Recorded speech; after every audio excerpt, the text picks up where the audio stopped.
Bueno, muy buenas noches a todos. Nos encontramos un viernes más con los alumnos analistas de sistemas que estamos ya transitando la última etapa de trabajo de esta materia de filosofía, que espero, bueno, en estos encuentros que nos quedan, tratar de ir dando los últimos contenidos y también agradecerles también por el tiempo, por la paciencia y por la participación de ustedes en todos los trabajos, en todas las exposiciones y en todos los contenidos, ¿no? Este viernes, o sea, el viernes que viene y el siguiente, que es 10, seguramente seguiremos dando contenidos para ir dando las posibilidades a aquellos que tienen que recuperar alguna partecita de la materia. Bueno, vamos a dar inicio a la clase de hoy, que tiene que ver con, a mí me quedaron como dos temitas pendientes, uno que es la parte histórica y otro que es la parte más acerca de la filosofía práctica. Yo tenía en la mente hoy trabajar la parte más histórica porque habiendo trabajado la parte de filosofía medieval y filosofía cristiana, este intento de conciliar razón y fe, la semana pasada estuvimos hablando del ateísmo y los representantes de la filosofía medieval cristiana, eh, eh, lo voy a dejar para el viernes que viene todo lo que es la filosofía moderna y la filosofía contemporánea para hacer un cierre de la parte histórica. Hoy quisiera trabajar un poquito el tema de lo que se llamaría en filosofía la filosofía práctica. La filosofía práctica es el conocimiento, el estudio de la verdad, ¿sí? Aplicado a la praxis humana, es decir, aplicado al obrar humano. Y tiene un nombre, tiene una palabrita. La filosofía práctica se llama ética. ¿Sí? Hoy vamos a hablar de la ética dentro de la filosofía y sepan también que dentro del ámbito profesional, algunos que trabajan en empresas o que trabajan también en alguna institución un poco más grande, se establecen códigos de ética que están vinculadas al comportamiento de los actores dentro de una organización. Entonces, cada disciplina, cada ciencia, cada profesión va estableciendo sus códigos propios de convivencia y de ética, ¿no? Porque la ética tiene que ver con la conducta y con el comportamiento. Cuando nosotros escuchamos hablar de ética, lo primero que por ahí se nos viene a la cabeza es la ética tiene que ver con la conducta, tiene que ver con la moral, tiene que ver con lo práctico en el ejercicio del lograr humano. Entonces, yo voy a trabajar un poco la cuestión de la ética en general desde la filosofía y después haremos mención a lo que sería la ética profesional, básicamente vinculada a la especificidad de ustedes. Ética viene de una palabra griega, ¿sí? Que viene del ethos, ¿sí? Que tiene varias acepciones, digamos, ¿no? La palabra ethos griego tiene varias acepciones y tiene varios significados. Por un lado tiene que ver con las costumbres, que tienen que ver con nuestras acciones y aquello que se forma dentro de un hábito, dentro de un grupo, dentro de una comunidad. Y la traducción que viene del latín tiene un significado que, vamos a ponerlo en estos términos en general, tiene sus distinciones, pero en este caso vale la aclaración, podrían ser como palabras sinónimas, mos moris del latín que viene de moral. Es decir, cuando hablamos de ética podemos hablar también de moral. Eh, ¿Y por qué hago mención de ética o moral? Porque la ética es el estudio o el conocimiento de los actos humanos en tanto buenos o malos. Es decir, la ética intenta objetivar los actos buenos o malos. Eh, y acá hago una primera distinción. ¿Qué son los actos humanos? Distinguimos los actos humanos de los actos del hombre, porque los actos del hombre tienen que ver con estos automatismos propios de nuestro mundo físico, de los cuales no necesitamos ningún tipo de pensamiento y ningún tipo de intencionalidad ni de voluntad. Por ejemplo, un acto del hombre significaría el hecho de respirar, un acto del hombre sería la digestión. Pero cuando hablo de actos humanos hay intervención de libertad. ¿Qué significa? Que el acto humano, propiamente humano, es aquel que se hace con conciencia y con libertad, es decir, con intencionalidad mental y con intencionalidad de nuestra voluntad. Es decir, conozco algo, quiero que sea de esta manera o quiero que no sea de esta manera. Por lo tanto, el acto humano desde la perspectiva ética intento objetivar cuáles son buenos o cuáles son malos. Y acá hay un problema, porque, o alguno me podría decir, profesor, discúlpeme, le hago una pregunta, ¿quién me dice qué acto bueno es bueno y qué acto es malo? En general es un tema vinculado más a la cuestión de la objetivación de cómo entiendo un acto bueno o malo, y quién me dice que es bueno o malo. Eh, Simplemente voy a decir alguna cuestión para dejarlo como asentado. Obviamente que hay muchas discusiones con respecto a esto, pero está claro que no todos los actos humanos son iguales, ¿sí? Digamos, no es lo mismo robar que no robar, por lo tanto no podemos dejar librado a la subjetividad de las personas el hecho de que cada uno entiende el bien o el mal desde su perspectiva. Si bien es cierto, hay interpretaciones acerca del conocimiento y qué es lo que tengo que hacer, hay actos humanos que son objetivamente malos en sí mismos. ¿Por qué? Porque nos lo dictamina nuestro ordenamiento y nuestra conciencia moral.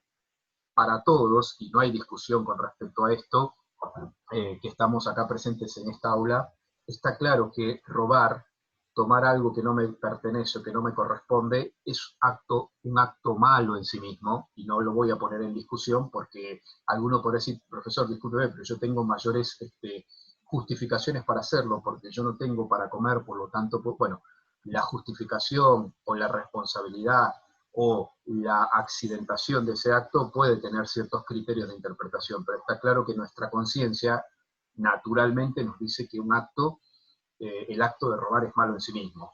Está claro que nuestra conciencia nos dictamina de que matar es malo, ¿sí? Matar es malo para todos, ¿por qué? Porque son consideraciones acerca de el orden natural de cómo están dadas las cosas. Por lo tanto, no puedo dejar librado al entendimiento de que hay actos buenos para unos y malos para otros, sencillamente porque si no caeríamos en una ética relativista. Cada uno hace lo que quiere y en definitiva nos terminamos matando. Está claro que hay zonas grises en donde hay interpretaciones acerca de los actos. Por lo tanto, uno podría discutir si tal contestación de una persona es buena o mala y podríamos discutir. Pero objetivamente hay actos que en sí mismos representan la bondad o la maldad en sí mismo, ¿sí? Entonces, eso es lo que intenta hacer la ética. Objetivar los actos en tanto buenos o malos. Bien, partimos el punto de partida de esto es que nosotros somos seres históricos. ¿Qué significa seres históricos? La semana pasada alguno me preguntaba, profe, ¿cómo puedo concebir la idea del mal en el mundo? ¿Qué es lo que pasó? Alguno por ahí me decía, profe, el mal se dio en la historia y siempre existió el mal.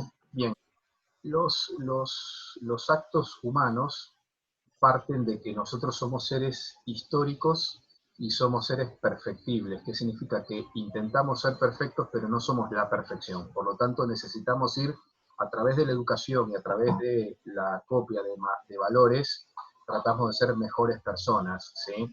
Y que este intento de ser mejores personas, la ética nos ayuda a tratar de adquirir determinados comportamientos o determinados hábitos que nos hagan mejores personas. Y de eso se ocupa la ética. En el aula virtual yo subí un archivito que es bastante largo, no voy a pedir que lo lean completo, pero quiero compartirles un punto en donde sí aparece aquellas... están viendo el archivo, ¿no? Que está en pantalla. Perdón, profe, hay un compañero que quiere que lo acepten. A ver, vamos a aceptarlo al compañero. Vamos a aceptarlo al compañero, que no lo veo. No me figura a mí quién es. Ay, capaz era yo, porque pedí que me... Ya estaban, ya te aceptamos. Genial. Me parece que lo aceptamos, ¿no? Sí. A Guadalupe. No, Guadalupe. Bien, Era. bien. Gracias. Bien. No sé si se ve en pantalla, ahí lo voy a poner otra vez. No sé si se ve en pantalla el archivito que puse recién, la naturaleza de la virtud. ¿Sí? Bien, Sí, profe. lo que nos permite la ética es entender de que ningún acto, primero, ningún acto humano es decir, con libertad, conciencia y libertad, queda en la neutralidad de nuestra vida. O nos acercan los actos humanos con libertad y con conciencia, o nos acercan a nuestra perfección o nos alejan.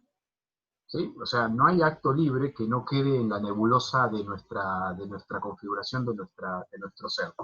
O nos acercan a ser mejores personas, o nos alejan de una definición acerca de quiénes somos y qué es lo que buscamos, digamos, ¿no? El problema es que cuando estos actos humanos que a veces se pueden dar por, no sé, voy a poner un ejemplo muy simple. Hoy no le quise contestar a alguien mal, pero le contesté mal a una persona, ¿sí? Y cuando reflexiono sobre este acto, yo digo, estuve mal en lo que hice. Está bien porque esas cosas pueden pasar. Nosotros no estamos siempre en sintonía de ser buenos siempre, sino que a veces nos pasan cosas y cuando nos pasan cosas no estamos tan lúcidos para responder de la mejor manera. Por lo tanto, este es el carácter perfectible que tiene la naturaleza humana, que el hombre es perfectible porque puede perfeccionarse y puede ser mejor persona al día siguiente. Ahora, el problema es cuando soy reiterativo en mis actos, es decir, cuando yo contesto mal siempre, porque cuando estoy contestando mal siempre, lo que estoy haciendo es configurar un modo de ser que se hace habitual en mí. Lo que nos ayuda a entender esto es la naturaleza de la virtud, que cuando hay actos que nos acercan a nuestro modo de ser perfectibles y cada vez mejor y nos acercan a un intento de perfeccionarnos cada vez más, lo que estamos haciendo es cooperar con nuestra naturaleza para que cada vez esa personalidad sea más firme y más sólida con respecto a nuestra definición. Es más difícil que obre mal si es que constantemente reitero mis actos que son positivos o son buenos. Lo que nos ayuda es la virtud. La virtud es un hábito operativo de la naturaleza humana que acompaña al hombre y que lo robustece en su personalidad. Lo contrario, porque digo que justamente como los actos no quedan en la nebulosa, lo contrario es el vicio. La incorporación del vicio en una persona hace muchas veces de que me aleje y que sea más difícil recomponer el camino. No está determinado, pero muchas veces la virtud o el vicio tienen esa característica de como se añaden a la naturaleza, se hacen cada vez más, son como modos de segunda naturaleza. ¿Sí? Bien, la virtud... Una consulta. Sí, Iván. ¿Eso en parte no tiene que ver con la educación que le dan a uno? Tiene que ver con muchos factores. Uno es la educación, fundamentalmente la educación. Fundamentalmente la educación. ¿Por qué? Porque la educación es el proceso formativo de una persona que incorpora modos de comportamiento, y no estoy hablando de educación formal, no es estudiar una carrera, estoy hablando de una educación en general que acompaña a la vida y que está vinculado al mundo de la familia principalmente y después a con quienes me rodeo constantemente. Pero en todo caso tiene que ver mucho con la educación porque la educación es la incorporación de hábitos que sean buenos. Y si mi educación no ha sido buena y mis compañías no han sido buenas y durante toda mi etapa de crecimiento no tuve buenos ejemplos y no pude copiar buenos valores o buenos ejemplos o buenos referentes en la vida, probablemente esto tenga un precio elevado cuando sea más adulto, sea más grande. ¿Por qué? Porque me va a costar incorporarme a un mundo en donde estamos acostumbrados a modos de comportamiento, digamos, vamos a decirlo así, más cordiales, ¿no? Y probablemente me traiga problemas en el futuro. En todo caso, la virtud es un hábito. ¿Qué significa un hábito? Que por ser reiterativo, ¿sí? No es solamente un acto aislado, sino que se ha incorporado en un modo de ser constante. Es decir, que es reiterado, que es constante y que de alguna manera me está acercando a una definición un poco más plena, más buena, diríamos, ¿no? Entonces, la primera característica, si ustedes ven, es un hábito operativo. ¿Por qué es operativo? Porque tiene que ver con la obra, tiene que ver con el obrar. No se quede en la definición. No es que alguien te explica en este momento, Alejandro dice, yo te voy a explicar qué es la bondad. No, sino que su comportamiento, por ser operativo, implica un acto de bondad. Es decir, se muestra en las acciones. Por eso es un hábito operativo. Después ustedes cuando lo lean lo van a ver. La segunda característica es un hábito operativo bueno. La virtud, en general, tiene que ver con la bondad porque me acerca a mi propia conveniencia, a mi propia definición, a mi propia plenitud. Significa de que es un hábito que está vinculado a justamente aquello que me preguntaba hace un ratito Iván, que tiene que ver con la educación y con los valores. Hay una definición de Aristóteles que tiene que ver con el justo medio, aquello que expusieron Aristóteles, pueden tener resonancia sobre la justicia, sobre el justo medio que tiene que ver con la virtud. Para la adquisición de la virtud, esto lo explico ya a modo de recomendación. Para la adquisición de la virtud no hay otra actividad que no sea la operación. ¿Sí? No es que alguien me lo tiene que explicar mentalmente para que yo pueda adquirirla, sino que la adquisición de la virtud se hace obrando. Si yo quiero ser honesto, no tengo otro camino, no tengo otro camino que realizar acciones honestas. No me alcanza con leer un libro de la honestidad.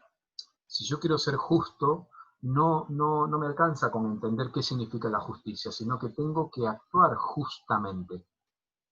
Si yo quiero ser honrado, ¿sí?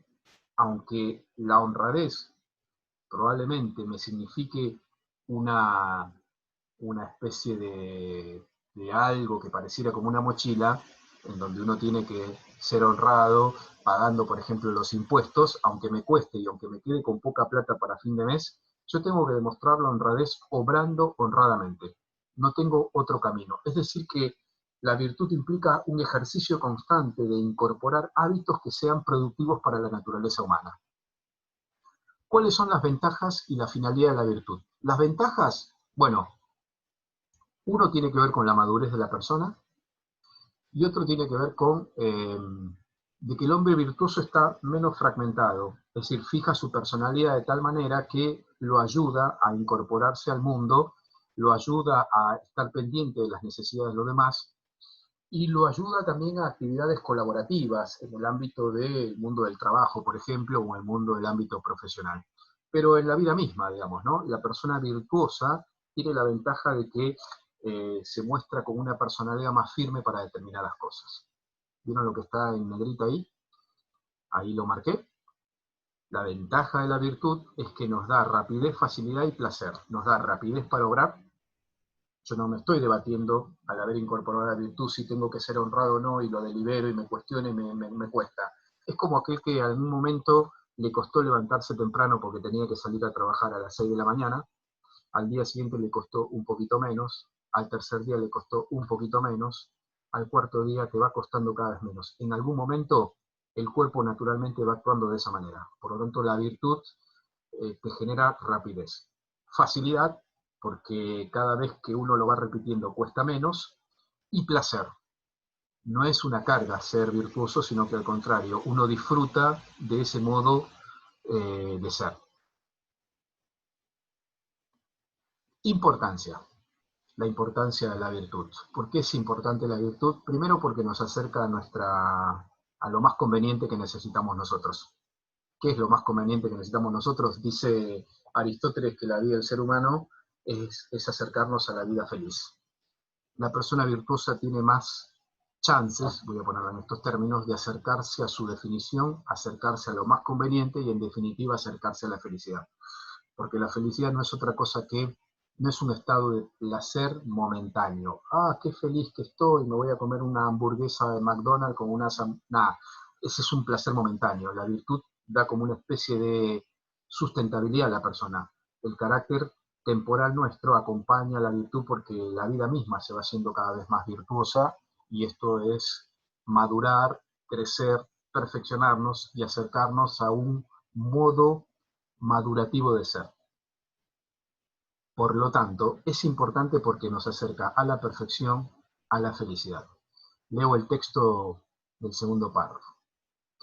Si además tenemos en cuenta que mediante las acciones que realizamos vamos formando los hábitos correspondientes a esas acciones y siendo obvio que el hombre obra sí o sí, resulta claro que no podemos no formar hábitos. Tampoco es una opción. Lo que sí se puede es elegir los hábitos que debemos formar eligiendo las acciones que realizamos. Si el hábito se forma por la resonancia de las obras sobre la naturaleza y como el hombre no puede no actuar, pues su modo de ser, en la sucesión entonces, el hábito se obtiene necesariamente, lo cual se traduce en la necesidad de progreso o regreso, de grandeza o miseria. Acá está la ventaja de la adquisición de la virtud y la importancia. Progreso o regreso. Lo marco ahí con negrita si quieren, y lo subrayo, y le pongo, ¿cuánto le pongo? Le pongo 20. Es eso. ¿Es progreso o regreso? O progresamos, y el progreso no implica una visión económica de que progreso económicamente, o regreso, o avanzo o retrocedo, o crezco o iba a decir empequeñezco, digamos, ¿no? ¿Por qué? Porque el hombre o se hace grandeza o se hace miserable. La virtud me pone en el conflicto y en la necesidad de o crezco o avanzo. No hay acto humano que no me acerque a mi definición o me aleje, porque no queda en la neutralidad. Siempre es o progresión o regresión. Y esa es la importancia de la adquisición de la virtud. Dentro de la ética existen 4 virtudes cardinales que me gustaría que aquellos que pueden en algún momento tener el tiempo para leerlo, y después ahí puse un foro por si quieren ir agregando algunas cuestiones vinculadas a las virtudes. Yo puse, el foro lo abrí para que, bueno, puedan comentar, y aquellos que quieran levantar un poquito más el tema de la nota. Les dije, para los que recién se sumaron después, que después iba a hacer una captura de pantalla para que ustedes vayan viendo cómo van avanzando con la materia. Pero siempre el foro queda abierto para que ustedes puedan acrecentar, ¿no? Dentro de la ética hay 4 virtudes fundamentales. Se las llaman cardinales porque son las virtudes cabezas de todas otras virtudes que uno puede tener. Una es la prudencia, y ahí aparecen las características de la prudencia. La prudencia no es solamente conocer algo, sino es conocer algo y obrar en consecuencia. No es solamente saber que tengo que detenerme porque el semáforo está en rojo o porque hay una camarita que me está filmando. La prudencia me indica de que aquello que yo sé que es bueno para mí, lo tengo que obrar en consecuencia. No porque hay un castigo o un premio, sino que la adquisición de la virtud no implica el premio o el castigo de lo que me puede suceder, sino que la virtud implica que aquello que lo hago es bueno porque sé que me conviene y sé que implica mi perfección. No recibir una coima dentro del trabajo, ¿sí?, producto de una relación corrupta, no lo hago porque hay un castigo, porque me pueden condenar o porque puedo estar, alguien me puede estar filmando, no, sino que yo sé que si eso es bueno para mí y me lleva a la perfección. No es fácil, porque nosotros vivimos en mundos en donde nuestras sociedades están como muy viciadas por determinadas cuestiones, ¿no? La segunda es la justicia. La justicia es una virtud que tiene que ver con el otro.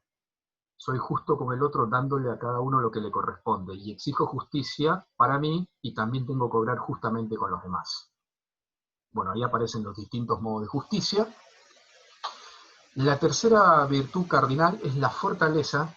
La fortaleza es saber afrontar y padecer las situaciones que me toca vivir en la vida, ¿sí? Ni más ni menos es eso. Muchas veces la fortaleza tiene que ver con ir para adelante con lo que tengo que hacer, y muchas veces la fortaleza implica sostenerme en una situación que no la puedo modificar. Ejemplo, hoy nos dijeron que tenemos para 17 días más después del 30 de junio, con lo cual necesitamos mucha fortaleza para sostenernos. El que no es fuerte puede tirar todo a la miércoles. El que no es fuerte se impacienta, y el que no es fuerte se deprime, el que no es fuerte se desespera.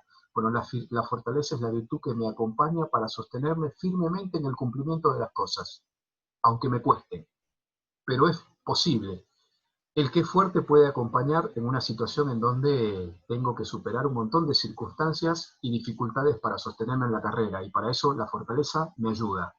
Tiene que ver con la perseverancia y la constancia, la paciencia. Y la última es la templanza. Es el ordenamiento interior de la persona para poder disfrutar de los placeres en su justa medida.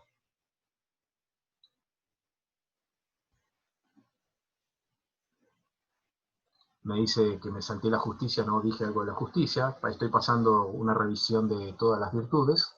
La templanza es saber disfrutar de las cosas que uno tiene. Tiene que ver con los placeres del mundo sensible. Los placeres del mundo sensible se ordenan bajo la virtud de la templanza. Si yo pretendo una vida de puro placer, estoy viviendo el hedonismo y eso implica una pérdida de responsabilidad sobre las cosas. Y lo contrario es no disfrutar de nada. Por lo tanto, los dos extremos son malos. El placer por el placer mismo y el no disfrute de las cosas que son buenas para mí. Por lo tanto, la templanza ordena los placeres en su justa medida. Y eso también es bueno y conveniente para la naturaleza humana. Bueno, en el aula están puestas las 4 virtudes y las consideraciones acerca de la virtud, de las virtudes y de la moral, de la ética. Aprovecho ahora a ver si tienen alguna pregunta, ¿sí? Y si quieren también podemos aprovechar para hacer alguna cuestión más administrativa, pero no quería dejar de pasar estas consideraciones acerca de la ética, que forma parte del estudio de la filosofía práctica, digamos, ¿no? Es el conocimiento de las verdades del mundo y también de nuestra posición frente al mundo y cómo superamos las dificultades que tenemos, porque yo creo que sin virtud no podemos vivir en sociedad. Hay una película que me hace acordar mucho del ejercicio de la virtud, cuando uno necesita la virtud para un montón de cosas. Supongo que todos, o la gran mayoría, o el 99,9, vio la película o la serie en donde aparecían los 4 capítulos vinculados a Relatos Salvajes. ¿No? Relatos Salvajes es la expresión de que una persona sin virtud, sin ordenamiento interior, explota frente a las circunstancias de la vida. Y esto nos pasa a todos. ¿Por qué? Porque nosotros estamos inmersos en el mundo real. No estamos en un mundo ideal. Y en el mundo real existe corrupción, existe el mal, existe el otro, existe la injusticia, existe la impaciencia, y todo eso implica que el hombre necesita un ordenamiento interior para posicionarse en el mundo. Y posicionarnos en el mundo implicaría el ejercicio y el acompañamiento de la virtud como mecanismos de autodefensa para estar mejores, digamos, ¿no? O para ser mejores, en definitiva.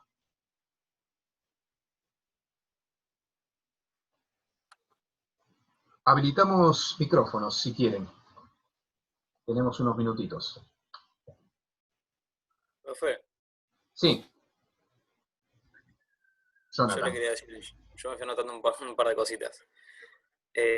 Por ejemplo, que estamos hablando que éticamente sabemos nosotros que, por ejemplo, matar es malo, ¿no? Sí. Hoy en día, como estamos en la sociedad que vivimos, que prácticamente por, no sé, un par de zapatillas te matan, Sí. ¿no? No sé, me parece que también va de la mano del instinto, porque si yo sé que van a lastimar a mi familia estando enfrente mío, inconscientemente sé que es malo, pero no sé cómo voy a obrar en ese momento. Quizás termina todo mal con el ladrón y yo voy a actuar en principio para defender a mi familia.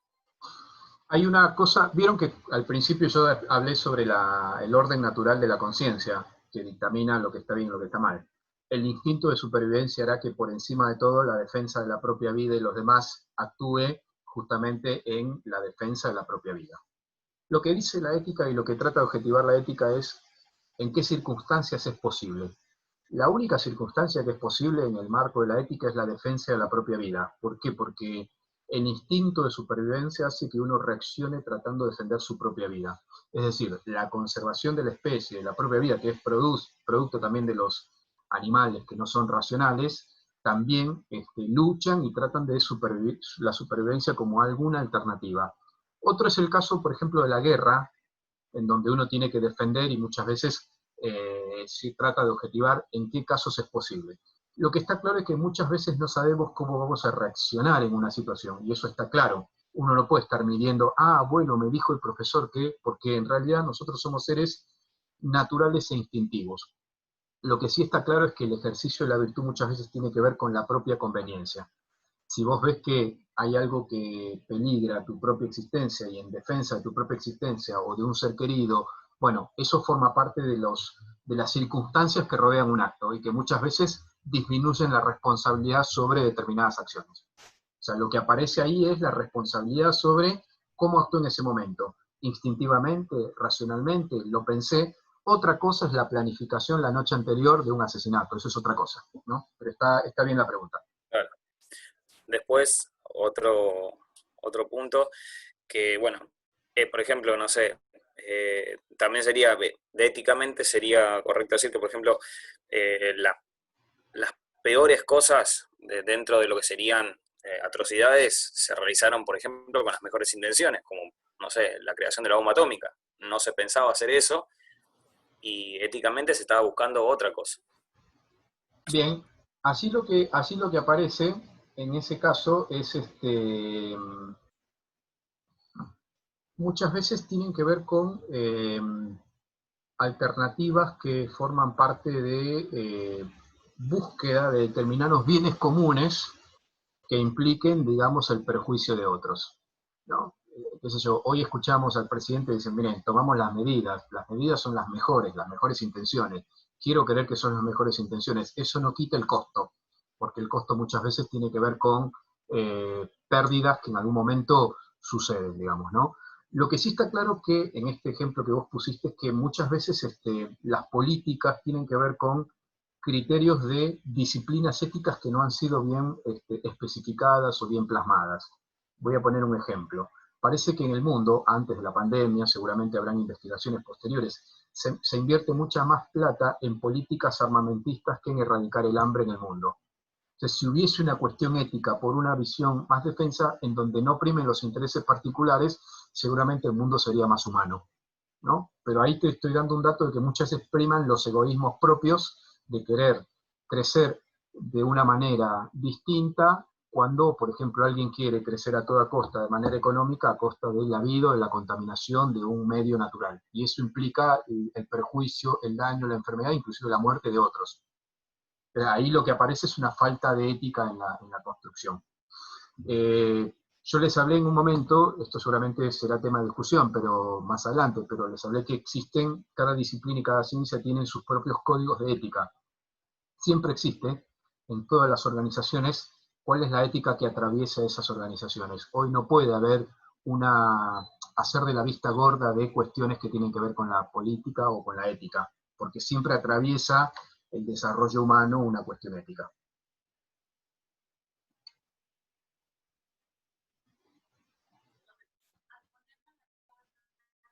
El último y no molestó más. Dale, dale. Que, por ejemplo, cuando estábamos hablando del tema de lo que sería el contexto por el que pasamos cada uno, o las juntas, hablando burdamente, nos llevan también a ser la persona que vamos a ser en un futuro, ¿no? Uh-huh. Yo creo que también depende mucho del razonamiento de cada uno. No sé, yo tengo muchos conocidos, todos los años que viví, que, bueno, algunos eran buenas personas, otros lamentablemente ya no están, pero también el razonamiento de cada persona determina a dónde quiere llegar. Yo, por ejemplo, no soy una persona conformista. Ahora estoy estudiando y quiero perfeccionarme en lo que es personal y profesionalmente. Bien, muy bien. Estoy habilitando una nueva sesión, así que yo creo que tenemos que salir, ¿no? Me parece, para volver a entrar. Voy a cortar.